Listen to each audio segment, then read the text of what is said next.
III.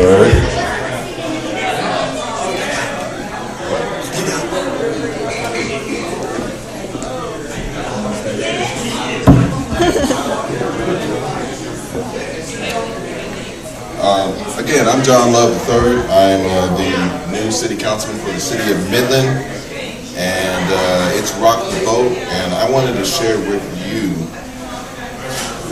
what inspires me or who inspires me to vote. I'm a history buff. Now, some of y'all might not like this story, and I apologize in advance, but my intent is to inspire, and I hope that will happen this evening. I want to share with you the story of someone who motivates me to vote, my political hero. He's a devoted Southern Republican Texan.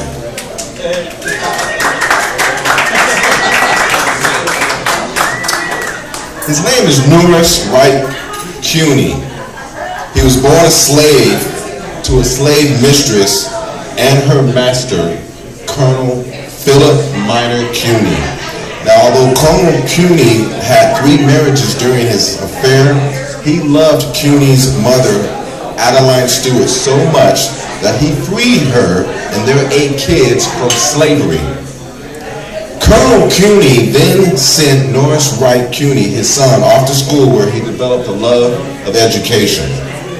Norris Wright Cuny was the undisputed leader of the Texas Republicans from 1883 to 1896.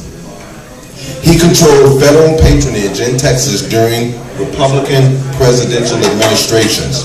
He was a true Southerner.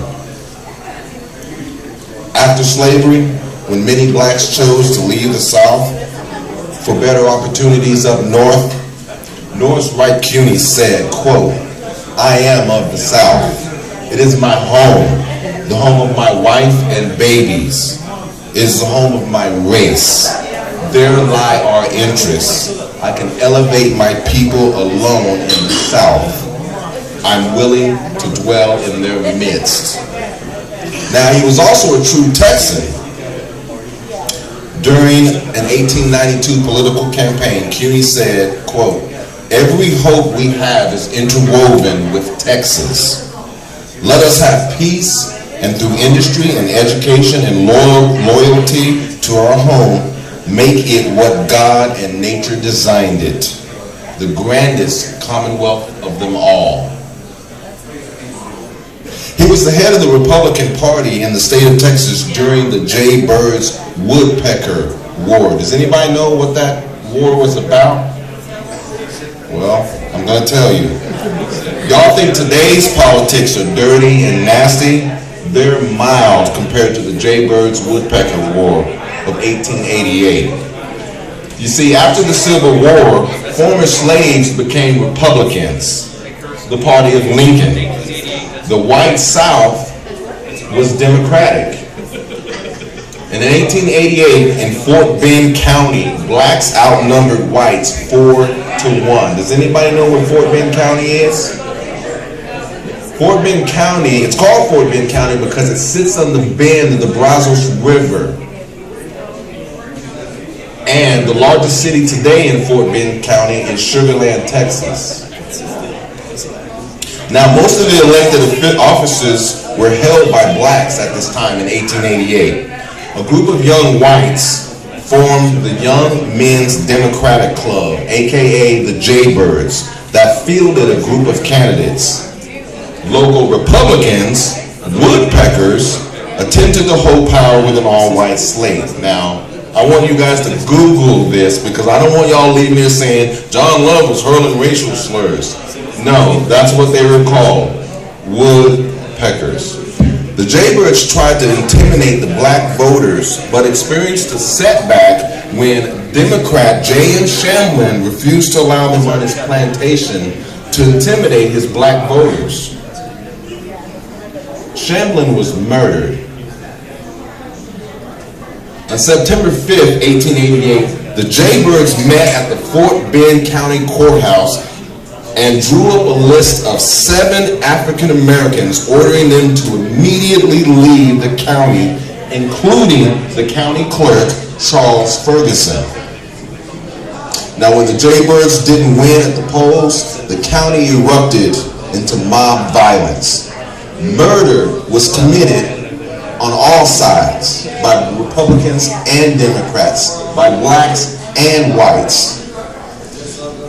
Democratic Governor Lawrence Sullivan Ross, who we have a fine institution in Alpine named after, sent in the state militia, assigning his adjutant general to restore order. The adjutant general reportedly stated that the next time he came back, he would, quote, not come as an official, but would come back to help kill every Negro in the county. Man, I can't wait to vote. To some of you, that story might be offensive, and I hope it causes you to go out and vote. To others, that story might be interesting and informative, and I hope it causes you to go out and vote. Still, to others, that story might be shocking or enlightening, and I hope it causes you to go out and vote.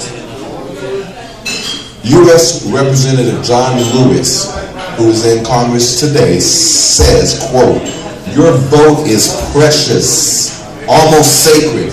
It's the most powerful non-violent tool we have to create a more perfect union.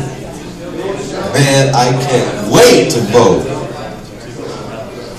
The last day to register to vote is October 9th. The first day of early voting is October 22nd. The last day to apply for ballot by mail is October 30th. Last day of early voting, November 2nd, and the election day is November 6th. I'm John Love. I'm the next city councilman for the city of Midland, and man, I can't wait to vote. Rock the vote, y'all. Now, do y'all want to hear how the story ends? Yeah. Well, after a series of lawsuits, the federal grand jury in Galveston indicted 62 white perpetrators, and the case was settled out of court. Now, later that year, CUNY attended the Republican National Convention in Chicago and helped Benjamin Harris defeat the incumbent Grover Cleveland for president. Unfortunately, white Republicans started to organize against CUNY. A group of leading businessmen and politicians in Galveston, CUNY's hometown, both Democrats and Republicans, began a movement to secure for CUNY the appointment as collector of customs, being in Galveston. The Central Republican Club of Houston petitioned the president not to make this appointment. Thus, CUNY's candidacy for the position became a national issue. President Harris asked his friend, Postmaster General James S. Clarkson, a friend of CUNY, quote, if you were president, would you give the most important position in Texas and one of the most important in the whole of South to a Negro? Clarkson replied, quote, yes, and be glad of the chance when so worth and fit a man for the position and a colored man endorsed as to the fitness and reliability for the place by all Democratic businessmen in the city could be found, end quote.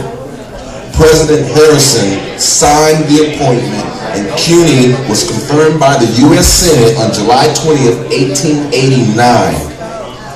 One Texas senator voted for him, Senator John H. Reagan. The other abstained, Senator Richard Koch. Later CUNY helped Judge George Clark run against Jane S. Hogg for governor of Texas. Now, Hogg tried to get the black vote by circulating posters containing proclamations offering rewards for the apprehension of lynchers. CUNY was there to remind the people of Hogg's true nature.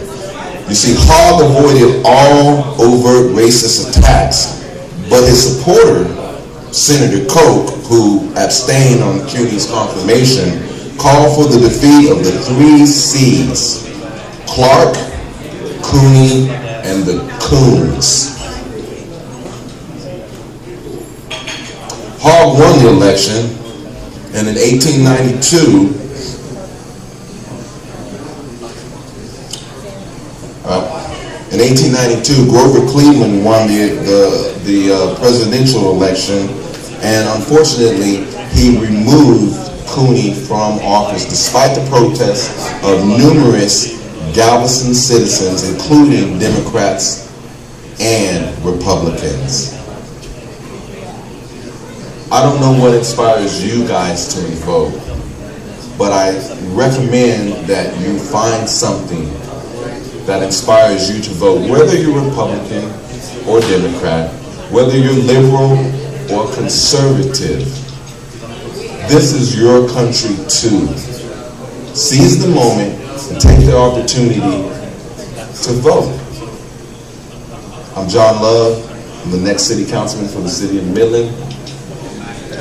Rock the vote, y'all. Yeah.